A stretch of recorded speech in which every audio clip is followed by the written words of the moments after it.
So I'm sure you all have heard the news, and it's been out for a couple of days now, and I kind of wanted to formulate all of my opinions into one video, and I wanted to hear what everyone else had to say about this too. And a lot of people brought up really good points, but honestly, in my opinion, it just seems like a lot of people are just spreading a lot of negative hate almost to Huawei. Like they're saying Huawei's done, this is the end of them, whatever. And I personally don't think that is the case. Okay, now, if you're not familiar, the US government recently just put out a law or a statement or whatever that US companies cannot work with Huawei anymore because of some spying concerns of their phones or whatever the case is. I'll link some articles in the description below so you guys can check them out. But so looking at it from a bird's eye view, you would probably assume that, oh my god, they're not going to be able to make any more phones pretty much, so they're going to go out of business. But as you guys know, that's not the case at all.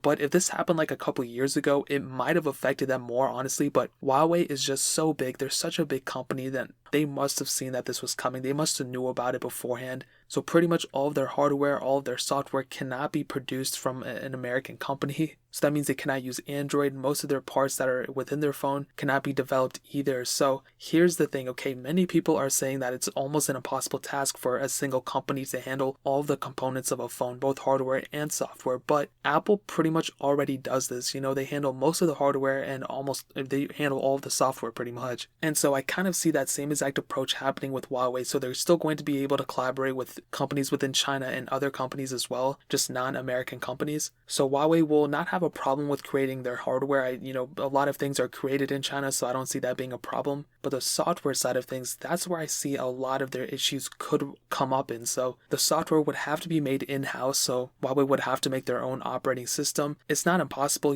BlackBerry has done this before, Microsoft has done this with Windows OS, but essentially Huawei has to do that same exact thing and have that same exact approach. So in a sense, they're not going to be running Android, but here's the thing. If they can make their OS be able to install APK files, which is what the install file for an Android is, then they're pretty much not going to have any problems in my sense. There's also talks that they could potentially collaborate with an app store like Aptoide or something, which is a big one. I've heard that one bounce around a lot. Or they could essentially even make their own app store. And Amazon has done this before. Samsung has done this as well back in the day before they even switched fully to Android. So it's not really going to be a problem in that sense. But because of this US government ban, they're not necessarily going to be able to collaborate and have apps of American companies. So that's a big problem right there. So some apps like Netflix and Apple Music app, things like that, those apps are not going to be able to be put on a Huawei device on their app store. But like I said, you could be able to install it through an APK file. So I don't see that necessarily being a problem either. So as long as these new Huawei devices are able to install an APK file, so I imagine a situation like this. Someone goes and buys a Huawei device, a newer one, or one without the whatever Google Play services. Huawei has their own app store, so people will be able to install apps and things from their app store, so that's not going to be a problem. But most apps, in my opinion, will be downloaded or sideloaded from the device from the internet. So you're going to manually install that, and that shouldn't really be a problem. And there could essentially in the future be roots and custom ROMs for this thing as well. So that would essentially save it from being a completely different OS. But here's the other thing. A lot of people are going to say, well, that's impossible. How can you have a phone with a different OS and put Android on it? That doesn't make any sense. But we've seen this before with some older phones actually, back on like the Windows days when that thing was popular. The HTC HD2, that was a full-on Windows phone, but that phone was able to be hacked into somehow, and they were able to install full Android OSs on it.